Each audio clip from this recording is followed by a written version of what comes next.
Hi, it's Wednesday, it's St. Patrick's Day, it's 3 o'clock. Welcome to Together Unlocked, brought to you as always by Together 2012. We're led by disabled artists and based in the main Paralympic host borough of Newham. We're creating a Paralympic cultural legacy in East London and around the world. I'm Ju Gosling, also known as the artist Ju90. I'm artistic director of Together 2012. I've been locked down in my East London studio for just over a year now, along with our chair, the artist Julie Newman. So, as always, when a special event comes along, we're really happy to celebrate. We're going to give you some audio description in a minute and also let Julie introduce herself. But first, we will go over to the other end of our long virtual green wheeled sofa today for some introduction and audio description from the West Midlands. So, hi everyone, I'm Josh Surgener and I'm a PhD student and host of Together Unlocked.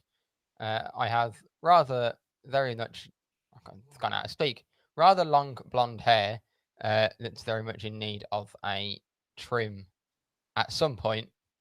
But let's be honest, it's going to be about August when I actually go and get one. So it's going to be quite long. I might just start braiding it into my beard and call it and do it that way. I also have a bit of a ginger beard going. Today I'm wearing black glasses because I've been working really hard. And then in the theme, I'm also wearing green. I've got a long sleeve green jacket that has kind of buttons and bits on it.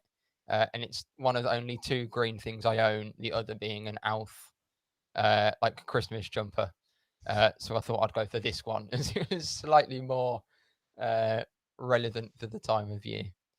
Yeah, I don't think we could really mix up the elves with the leprechauns. Well, on that note, so good afternoon. Welcome to Wednesday. I am Robin Surgener, Business Director at Together 2012, up here in Sutton Coldfield.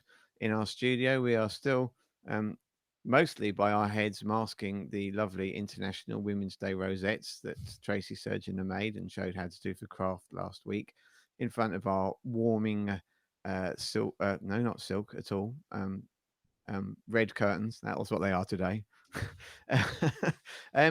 I am sporting somewhat dishevelled, grey, silvery white hair today. Had a bit of a rushed day today. And I am sporting also no rimmed black armed glasses in front of my blue eyes. And to complete the dishevelled look with my crooked glasses and scruffy hair, I also haven't shaved. That wasn't part of the dress up for today. I've put on my absolute favorite green t-shirt to be part of today's St. Patrick's Day celebrations. Brilliant. Thank you, Robin. So, yes, Bear in mind, continuing that coloured theme, I've got it's not quite shamrock green, but it might be closer to shamrock green than the rest of them. That's what I like to think. A long sleeved t shirt and also woolly knitted turban. Well, it's yet another kind of sail hat from ASOS, and it's kind of knitted and it's twisted and it's a sort of cross between a beanie and a turban. What else can I say? You can audio describe your hat next, Judy. That's going to be fun, isn't it? So, underneath my green hat, I've got a self-styled hennaed Corona crop. I've got black plastic glasses and green eyes, it has to be said. So I'm the only person who's got my eyes to match the theme today. And I have light olive skin, silver coloured jewellery, and black plastic wrist braces. And behind us, we have the Together 2012 graffiti banner, which has images of all of the different art forms we cover in the course of a year, from drama, dance, spoken word and poetry, live music, visual art, circus art, carnival art, and much, much more. Today being Wednesday, it's Poetry Day, so very soon we will move on and have some poems from this morning's pop up poetry club. Coming up after that, as always, we're going for a virtual walk with assistance dog Merlot, and apparently all of the bulbs are coming out in the woods, so that will be nice. We will be having our usual Clockwork Paralimpics to see whose teddy bear is going to be able to wear a medal for the next week in the virtual bear hunt. So I will introduce our teddy bear later. And then, of course, we will have sport and gaming from Josh. I liked the way that our Paralympians sport clothes. And I was thinking, could we art clothes? But no, we just wear them over in East London. So, Julie, what are you wearing and what do you look like? That wasn't meant to have a double meaning. What do I look like? Today I am green, very green. I do not have green eyes. I have hazel eyes, but I'm wearing a light green knitted bobble hat without the bobble. I have hair which is growing and sticking out from underneath, so it's sort of gold and silver, as I like to think of it. I've got my favourite green shirt on over a green t-shirt, and I'm sporting a green stone, which is a cabochon, I think, which is a type of polishing for stones, which I nicked off Ju. Indeed, I nicked her hat as well. And Julie actually has green eyes. She green glasses. She always calls them green dark eyes. coloured glasses, They are but in dark fact the coloured. frames are a very nice, well, a mixture of dark green and light green. I don't know whether they actually have the right prescription, as you don't know what colour they are, but that's for another day. It's not Indeed. exactly safe to go to the opticians for us at the moment. Anyway, I hope it is safer where you're watching, but not if you're in Newham like us. So, St. Patrick's Day, we were totting up beforehand, weren't we, in terms of who is the most Irish? And I think it turned out to be Josh. Is that right? You're half Irish in terms of heritage. I know my mum's family are Irish. Do you know what percentage split it is? Oh golly, I mean, he's probably quarter Irish, to be fair. Yeah. Oh, you're a quarter Irish, and I'm only an eighth Irish. And I don't think Robin is that Irish at all. But of course, quite seriously, the vast majority of Brits have got Irish relatives. You don't have to go back much further than, in my case, my great grandfather, to realise how much the Irish have always contributed to the UK.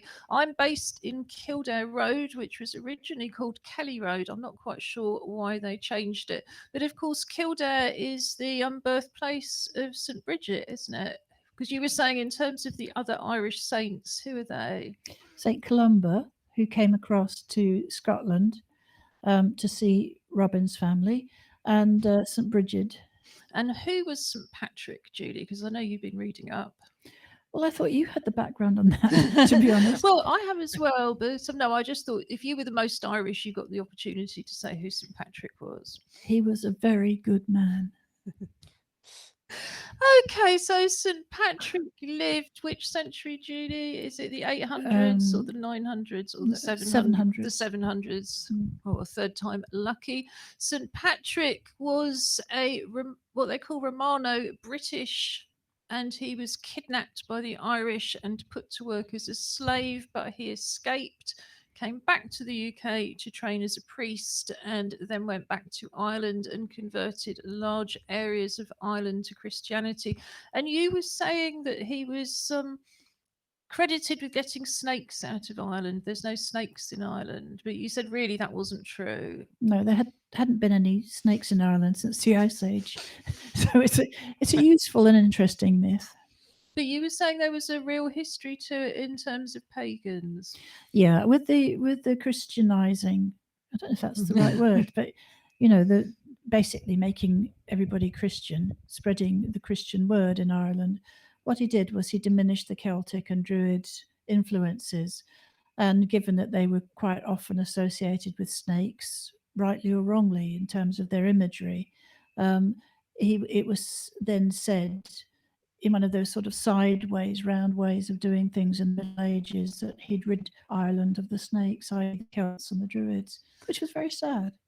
And St. Patrick, well, yes, but not dwelling too much on that as we're celebrating St. Patrick's Day. I was reading that St. Patrick's Day has been a big festival in the Irish Christian and indeed beyond calendar right since it would have been the 8th century.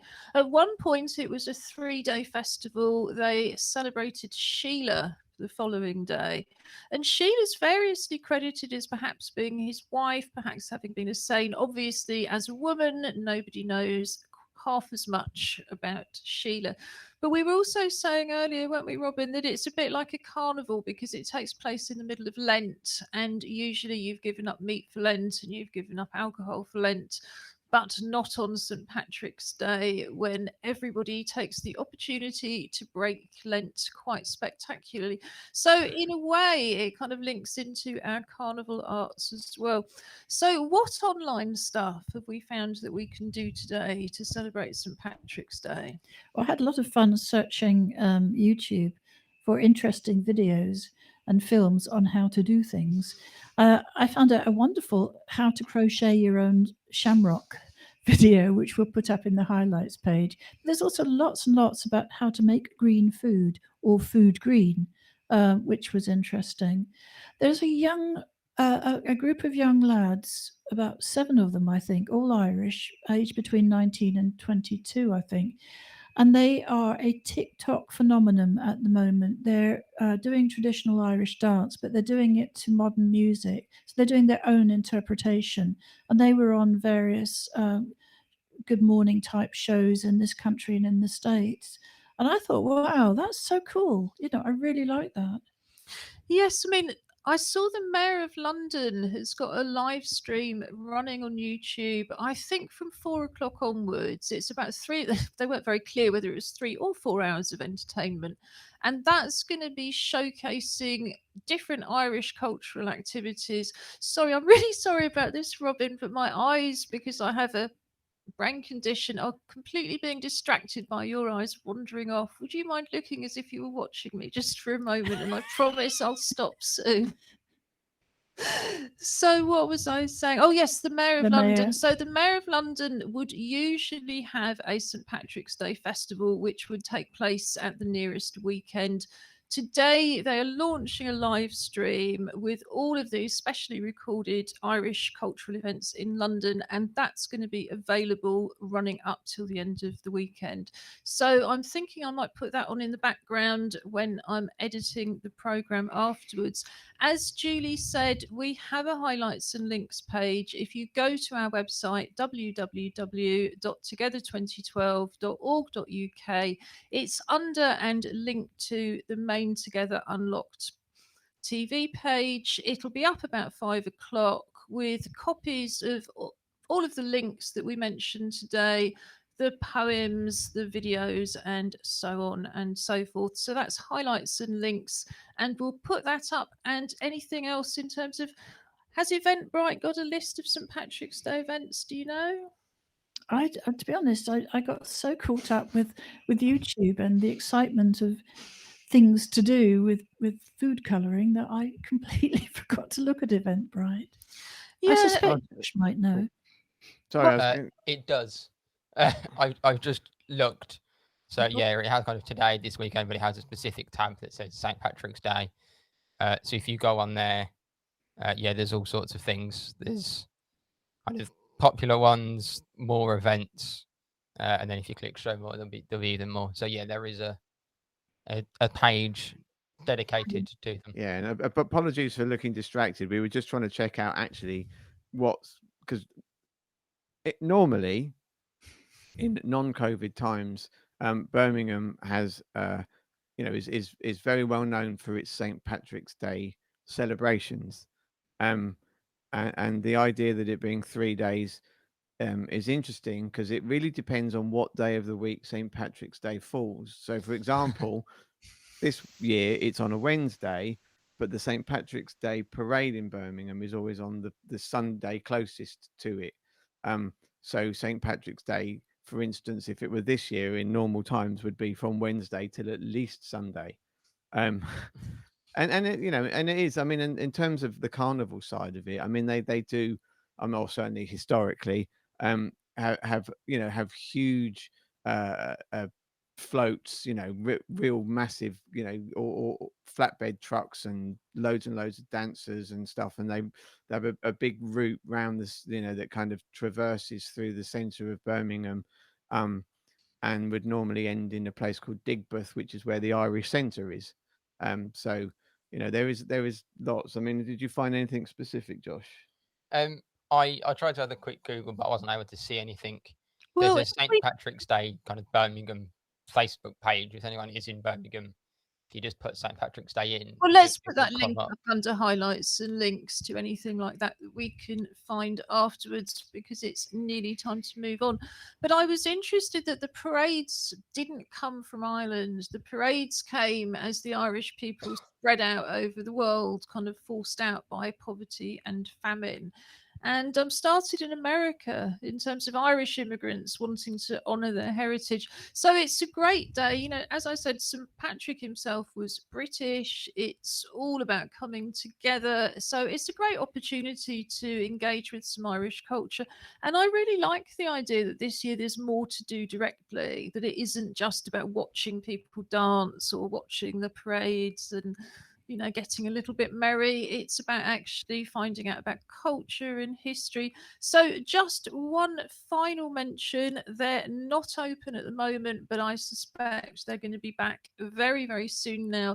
The University of the Atypical are based in Belfast, used to be known as Arts Disability Ireland. They cover the whole of Ireland. They support a wonderful range of Irish disabled artists.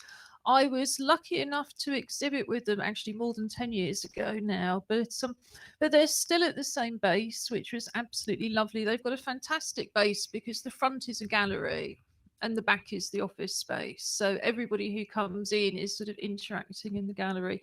So, yes, a big hello finally to all of the Irish disabled artists. I know we really look forward to catching up soon. But in the meantime, Julie, how was this morning's pop up poetry club? And for anybody who's not a member or doesn't know about it, how does it work? Together has created a bespoke system, a telephone system, so that we can phone anyone who's interested in being part of the poetry club, and it doesn't cost a thing to the participants. So about 10:15, Noel, who's our engagement support officer, starts phoning round. Not an officer. We don't have officers. No, sorry, He's just a worker. He's our a team worker. member. We have a He's our team. team We member. have staff. Absolutely. It's the old local authority mentality sneaking through. You cannot escape it even when you retire. Either that or it's the sirens outside. Or the sirens outside, for sure. Anyway, Noel, our lovely friendly man who helps people to engage, contacts people through the telephone system, and then everybody comes together in a conference call at 10:30.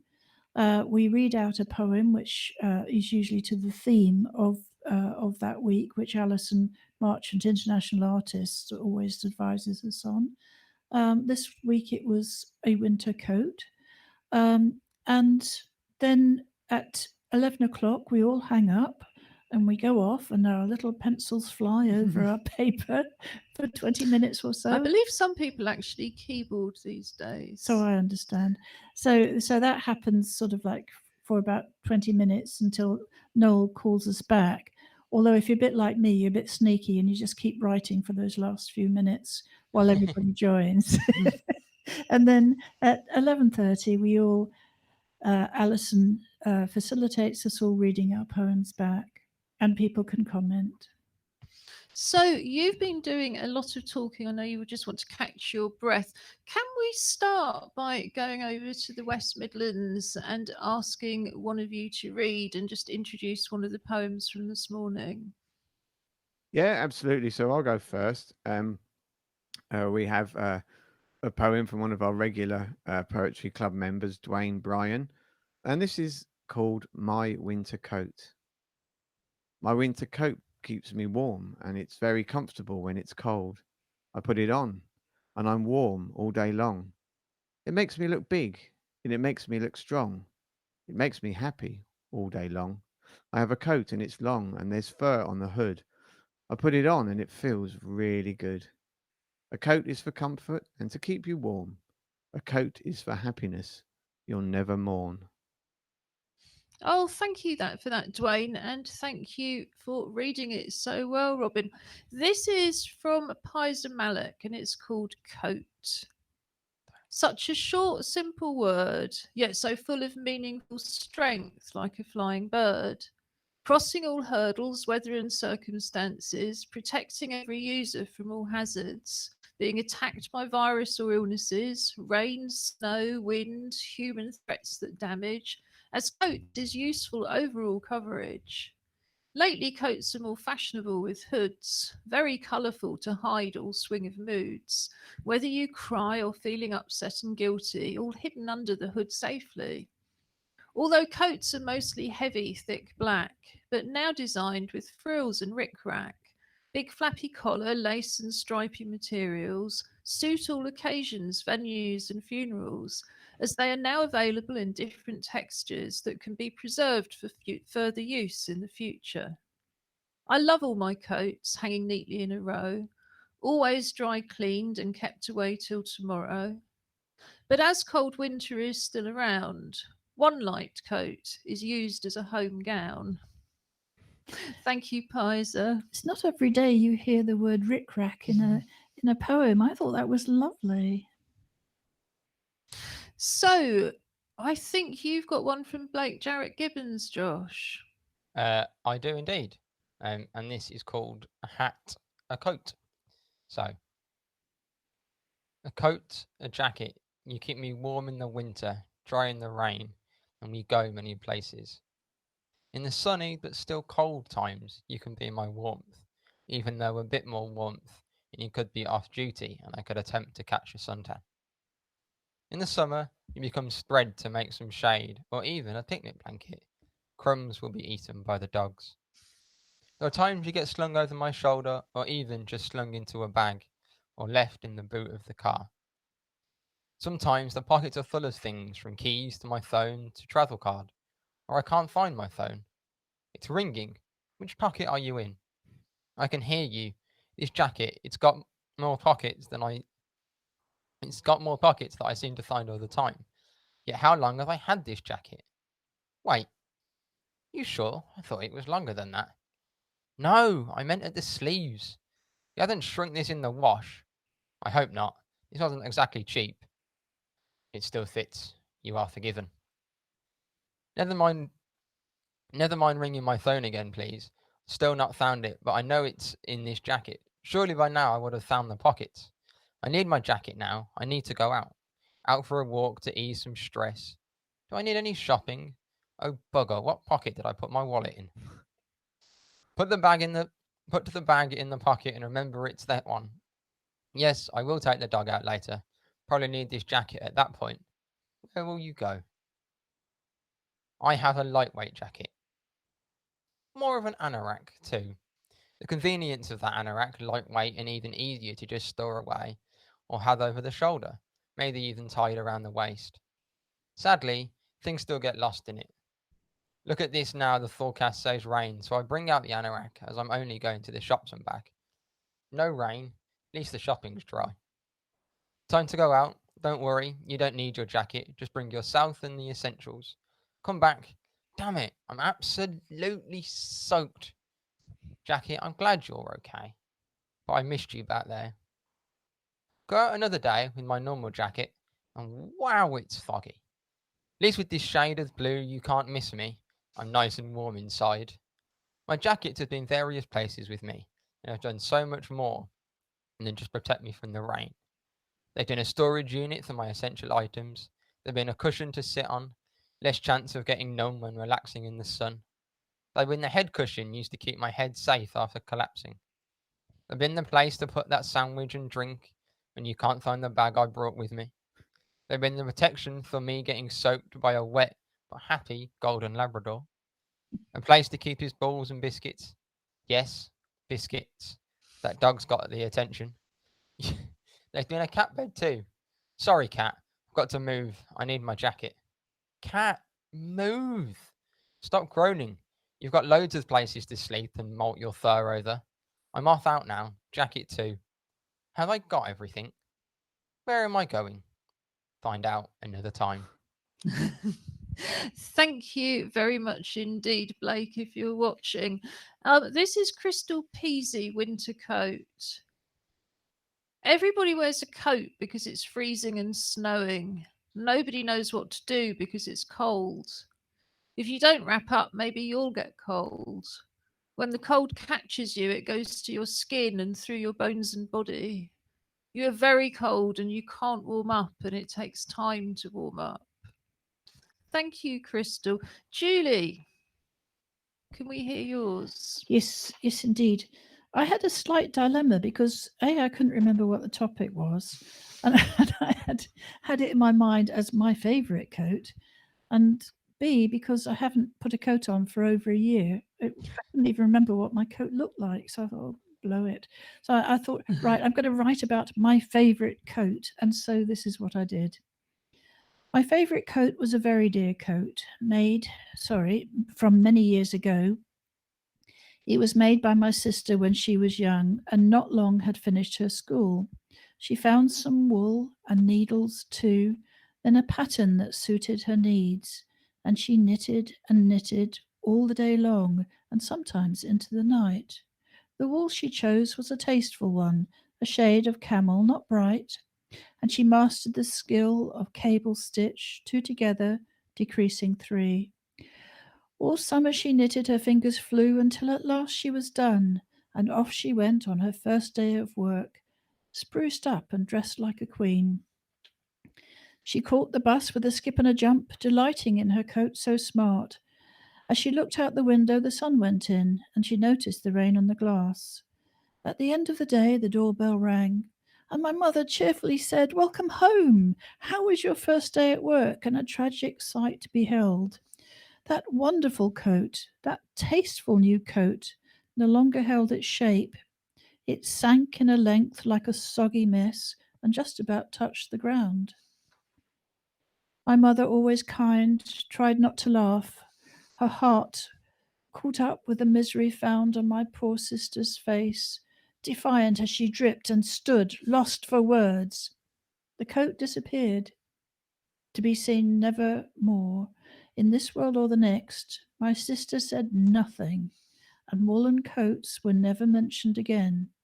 But that wonderful coat, that marvellous coat, made with such love and skill, is my favourite coat in the whole wide world, and remains in my memory still.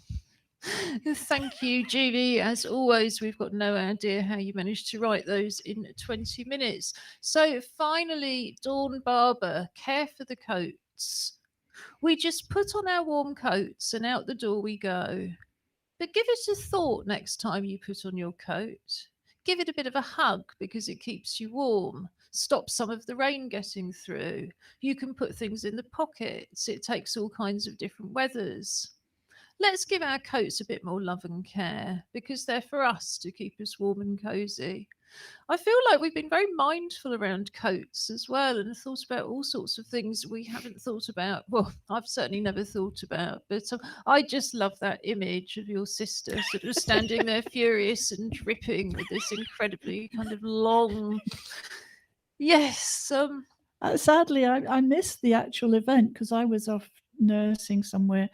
But my mother, for years and years, would talk about it with tears streaming down her face as she laughed, but we could never mention it in front of my sister. Yes, a little thank. Well, I hope she never watches this stream in that case. So finally, if anybody wants to join in from home, what's this week's topic, Julie? This week's topic is summer. Of course it is. It's summer because it's summertime starting this weekend. It's the equinox. So is it spring or summer that's the spring? It's spring. It's spring. It's the equinox. Because spring is starting this weekend. It's the equinox. I think it probably just depends. Is that the spring equinox? It's the spring equinox. It's St. Patrick's Day. Indeed.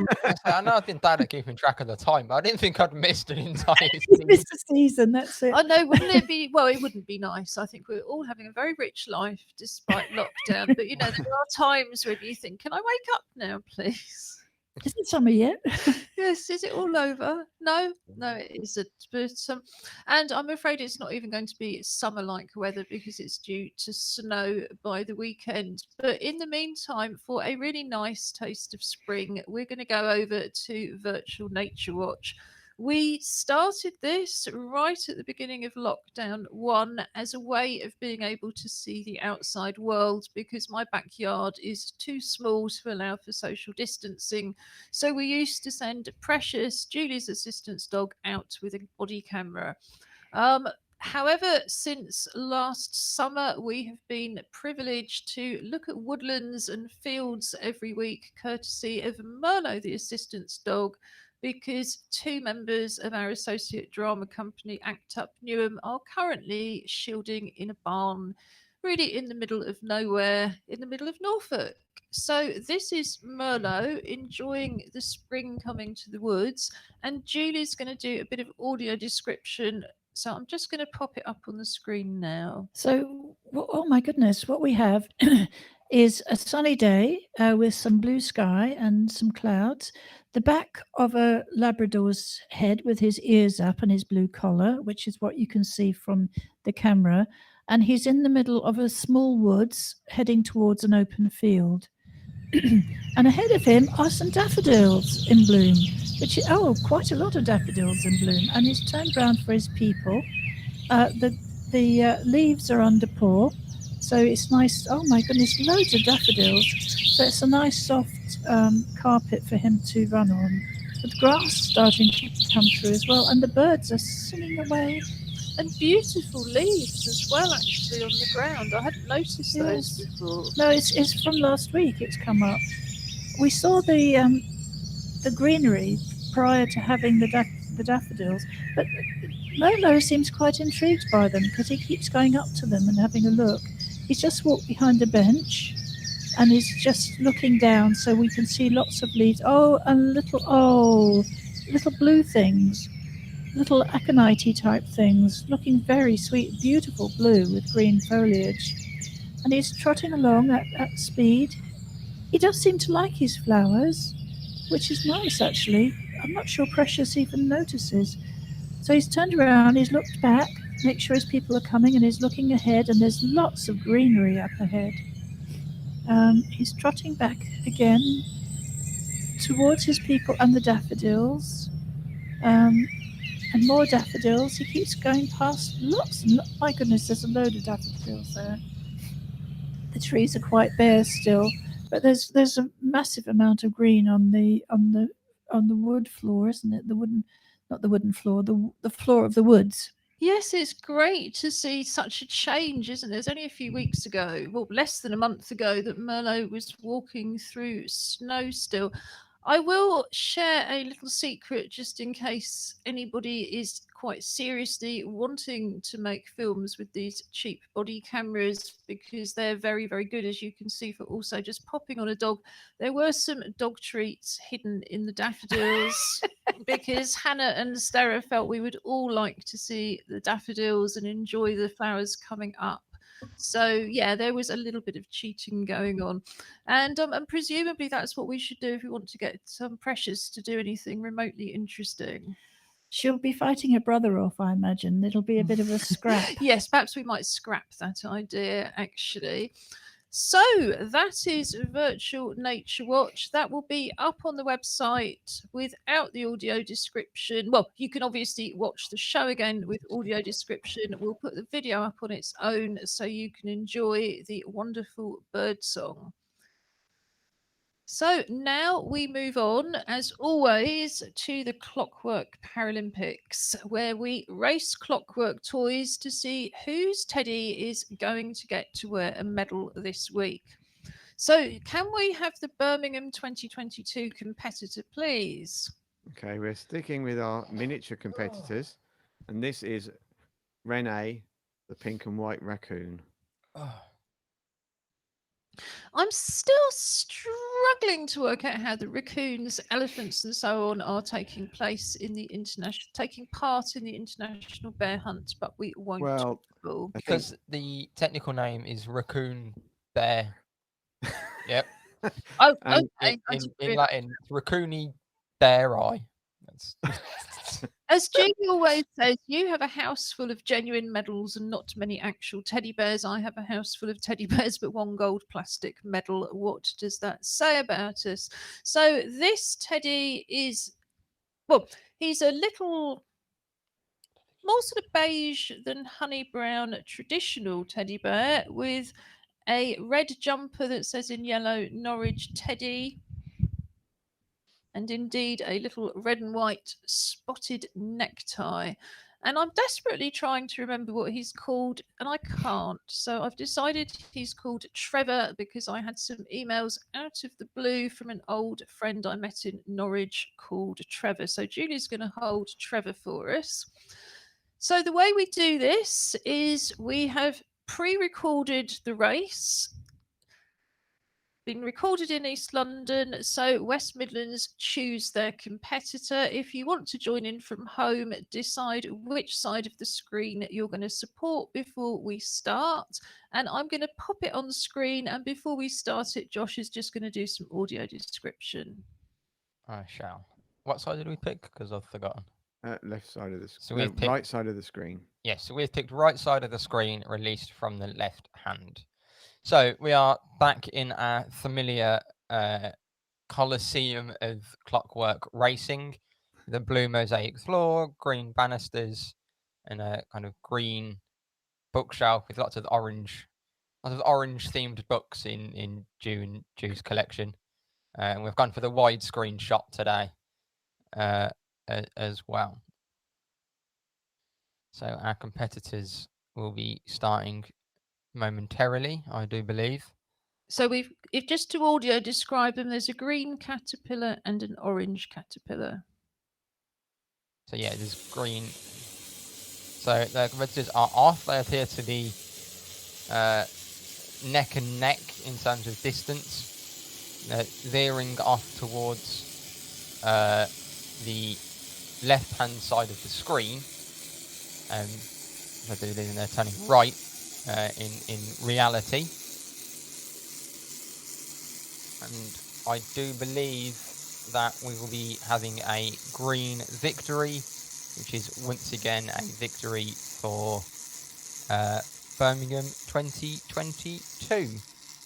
I do believe that G might have a slightly wonky floor because they tend to veer off towards that side fairly often. Yes, I mean, I think a wonky floor would be the least of it, really. This house was very badly bombed or very badly damaged in the Second World War. So when I moved in about 36 years ago, they said, well, there's not really a right angle in the place, but don't worry, it's not going to move any further.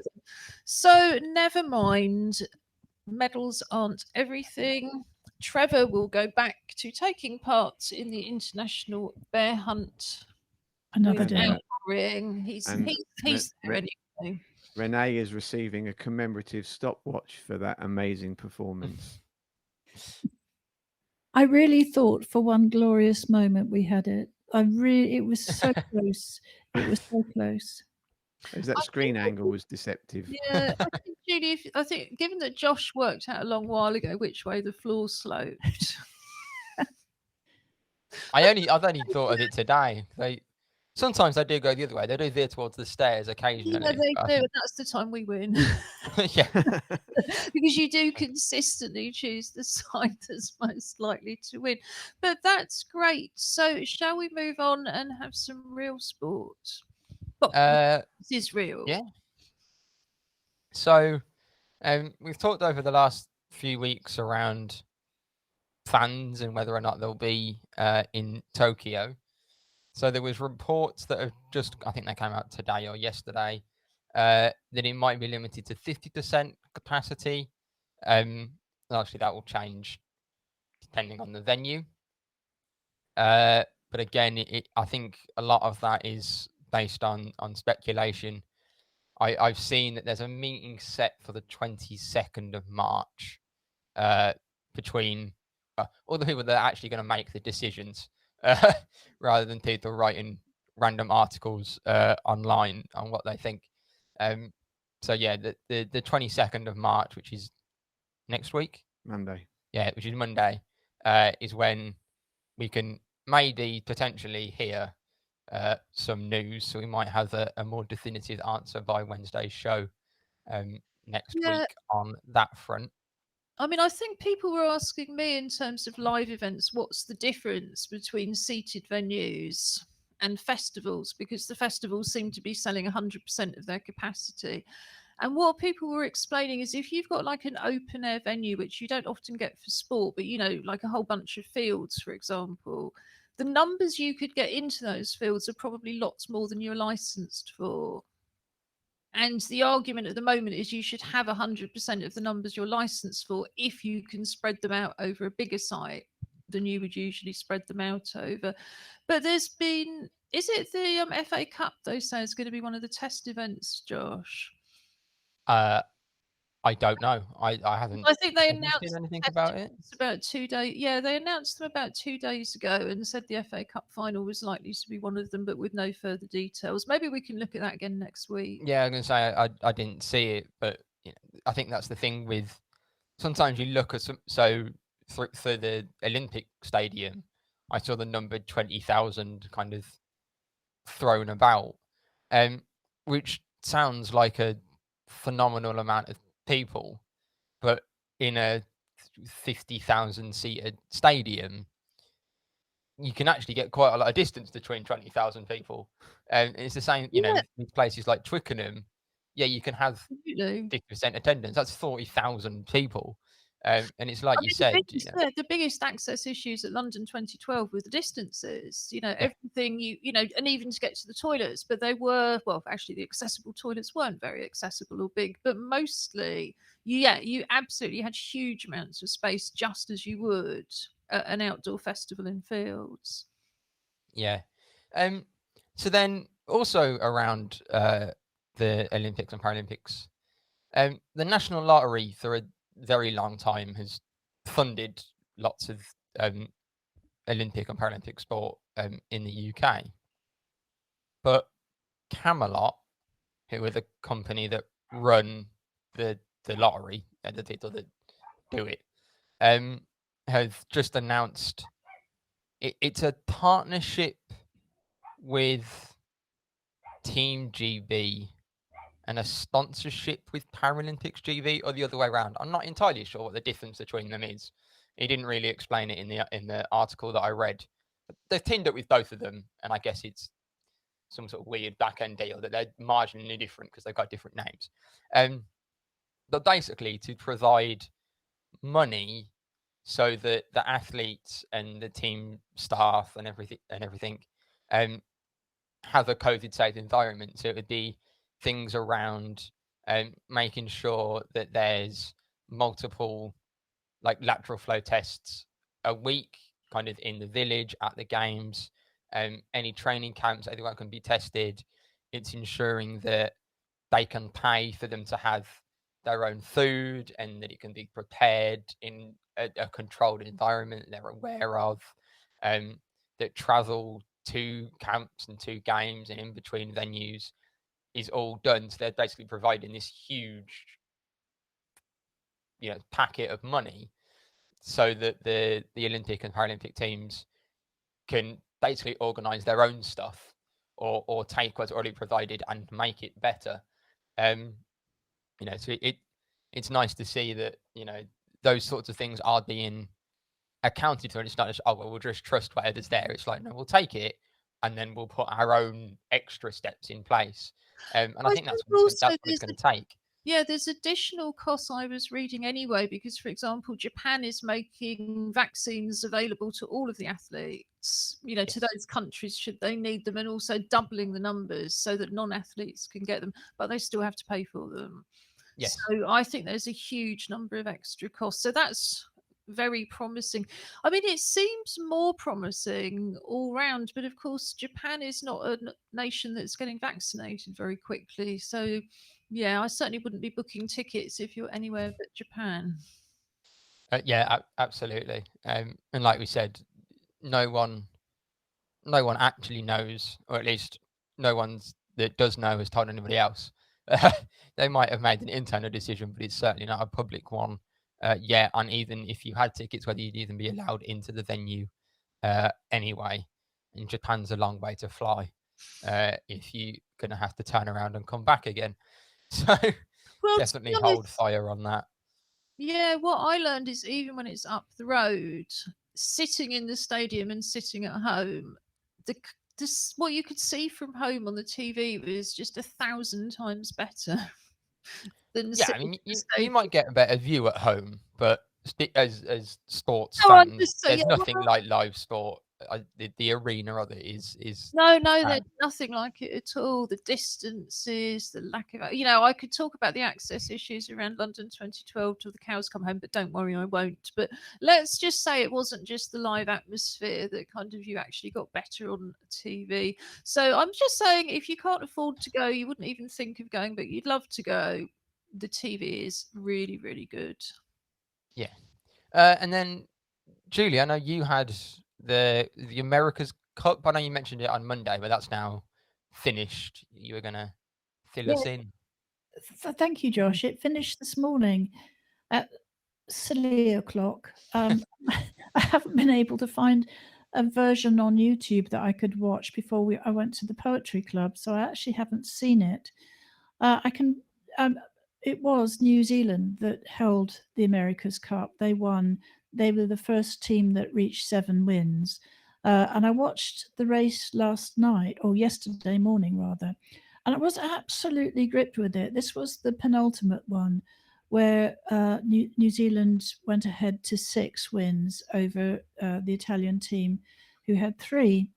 And right up until the very, very last minute, it could have gone either way. And I cannot help but think today's race probably was very similar.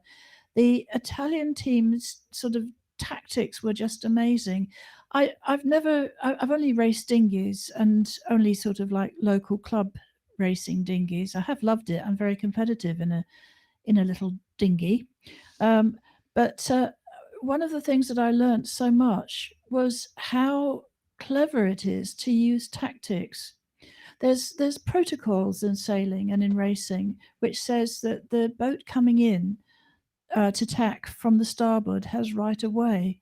So the ways that these teams actually managed to manipulate the winds and the tacking so that they always had the right of way. The Italians were fantastic at their starts. They were right up there, and what they did was a little slingshot as they came into the start line, because you mustn't cross the start line or you've got a penalty. So everybody's sort of like, because the wind doesn't stay still, so everybody's sort of like going backwards and forwards, waiting to start.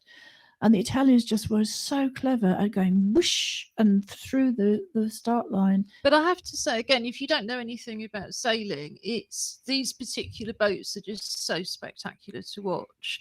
And I mean, I remember 20 years ago when you were sort of accusing me of wanting to drown you at the suggestion that you should get into a boat. So again, there's nothing like access to an adapted boat. Oh, RYA Sailability. Check it out on the website. We will put the link in because it's certainly one of the most covered secure sports that you can take part in at the moment. And there's adapted boats for everybody. I mean, there's been more than one sailor who, with as quadriplegic, has sailed all the way around the UK just using sit puff technology to control the boat. So sailing is a really accessible sport. But shall we move on to some gaming, Josh? Yeah, we can do. So the big thing I want to talk about in gaming today, I think we talked about it a few months ago when it happened.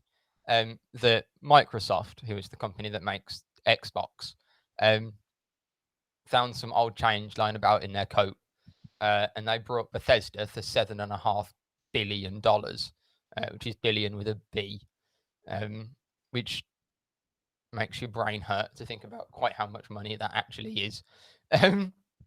But as a result of that kind of acquisition, last week, a whole host of, I think it was 20 odd, Bethesda games were all released on Xbox Game Pass. Can we explain who are Bethesda or who? Well, Yes.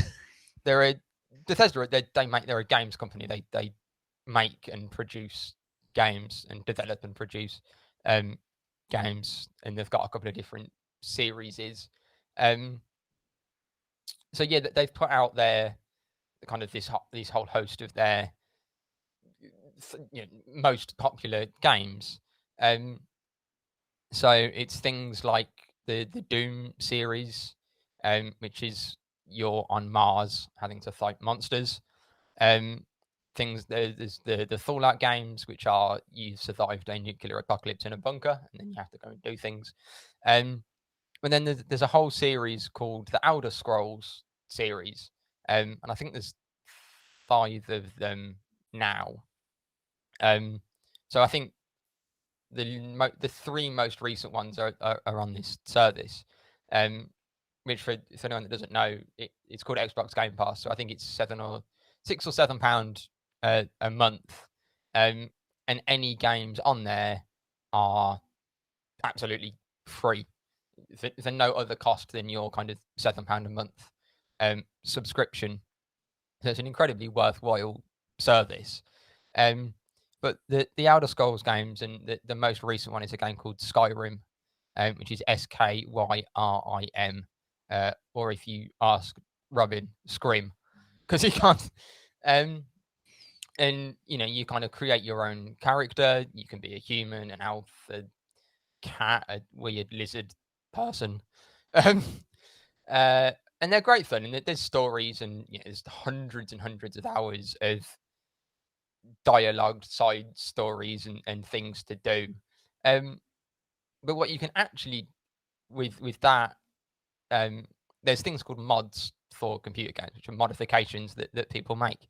And normally they're limited to PC things, but you can actually do it on the Xbox version. I think the PlayStation 4 version of that game, and you can do all sorts of things. But there's one of them that I think was written or co-wrote by Terry Pratchett's daughter, and it's all kind of fully voice acted and everything. And it's something that a fan's made, and it's free that you can download, and it makes it an entirely different game. And it's incredible. And so you can get that and all of the things, for absolutely free with it being added to this system. And it's just an incredible bargain, to be honest, if you happen to have an Xbox. Yeah, and I think you said a while ago that one of the recommendations is look around secondhand. If you're going to buy new but you can't afford the latest, there's always a big discount on the one before. But there's also, I think, an increasing number of people who they don't want an extra console sitting around, are just sticking things on auction sites. So it's always worth checking it out secondhand. Yeah, absolutely. I mean, I think a new one is about £200 or £300, I think. So it's not an insignificant purchase. But yeah, if you can go and find on eBay and places like that, you will be able to most likely pick one up for a significant reduction. But just make sure you are buying the actual. Make sure you read the description that you're buying one, and it's one that works, and things like that. I mean, in particular at the moment, because in fact, I think the Xbox is still largely unavailable. The new one, the Series X and the Series S, I think are both still sold out everywhere. They're really hard to get hold of. The most extraordinary things you can't buy at the moment because of all the sort of Brexit kind of pile up. So, just ridiculous things like the dog's broken the garden table. Don't even ask how. But there literally isn't a wooden garden table with a hole for a parasol available in the whole of the UK, new or second hand. And when I last bought one 5 or 6 years ago, you just kind of went through pages and pages, and you think, oh, Easter's coming up in a couple of weeks, all of the garden furniture is going to have arrived. No, It certainly hasn't, and I reckon the Xboxes are kind of stuck in the same system. Most likely. Yeah, I know. I think they're struggling with production. I think on both of the new consoles. So in kind of all over the world, I know the states have struggled, and I think I think Britain's doubly affected by Brexit. But actually, I think that kind of COVID and just the supply lines are what's a big thing. Typically all those internal tech parts that normally get shipped from all over the world and then put together in a factory can't get anywhere because the things aren't flying or sailing. I mean, do cargo ships sail? Actually, yes, a lot of them do in terms of containers, particularly from China. I think we'll have to start winding that up. But yes, I mean, we've got a PS4 when I realised I wasn't going to be able to open the door to let anybody in to do the necessary repairs last summer. I think that was the only console of Nintendo, Xbox, and PlayStation left in the UK that I could track down. So I think there's been everybody's so much more interested in gaming. But of course, from an arts point of view, as we always say, don't forget about all of the different careers in gaming, designing, acting. It's not just about programming, there's costumes, makeup, background designs, special effects, and so much more, which is one of the reasons that we cover it, of course. So, coming up on Friday, we have our Friday usual features, including dressing up to go out to stay in. I'm not quite sure how we're going to top St. Patrick's Day, but we will be dressing up to go out to stay in for a real or imaginary occasion that we're going to take part in at home. We'd love to see your photos, including if you've been dressing up today for St. Patrick's Day. Please do send it to us. It's info@together2012.org.uk. And I'm just going to put that up on the bottom of the website as well. I think while you press those buttons, I'll just, not that you can see it, but I am sat in a very green wheelchair, and both of us have green spokes. So we are really Oh, towing the St. Patrick's Day party line. Inside my caster wheels are green as well. I've got Didn't even green think about fake fur on the seat in the back of my wheelchair, but that's always there, of course, as I guess your things are too. Yeah. So also coming up on Friday, we have Art Club, where we look at the still lifes from our very own art club session on Friday mornings and invite you to join in from home. We've also got something for the weekend where we recommend things you can do mostly for free, online and offline, and all based at home. And of course, we have the very wonderful Tracy Sturgeon joining us to show us how to do some art and craft from recycled materials that you just happen to have lying around at home. Have you got anything else planned for us on Friday, Julie? well, bear in mind it's the equinox at the weekend, as we were saying somewhat belatedly earlier on, and so I think there's also a full moon coming up as well. So yeah, it'll be interesting. Nice weekend. Yes, and won't it be nice next week when the clocks go back Oh yes. for spring Forward. forward? The clocks go forward and we have lovely sunny evenings. So there's a great deal to look forward to, including, of course, lots more St. Patrick's Day virtual events. So, as we said, around 5 o'clock, we'll have our highlights and links page up with the videos and links to everything we've talked about today, with some extra, I think, St. Patrick's Day events once we've had a chance to just look at the Eventbrite list. We'll also put a link in to the University of the Atypical so you can find out more about disability arts in Ireland. And I might just pop in some links to some of my favourite Irish disabled artists. In the meantime, however, we're almost coming to an end, so let's go round for some final words. Have you got final words from the West Midlands, Robin? Just goodbye, I think. Yeah. Have a great couple of days, and we'll see you Friday. Julie? And goodbye from me. thank you all so much for joining us. We really appreciate it. There will be an edited version of this show just to take out any of the visual glitches and to smooth out the sound and to add the captions to make it as accessible as possible. And that, as always, will be up at about 7 o'clock. So we'll be back on Friday. And in the meantime, it's very much Happy St. Patrick's Day.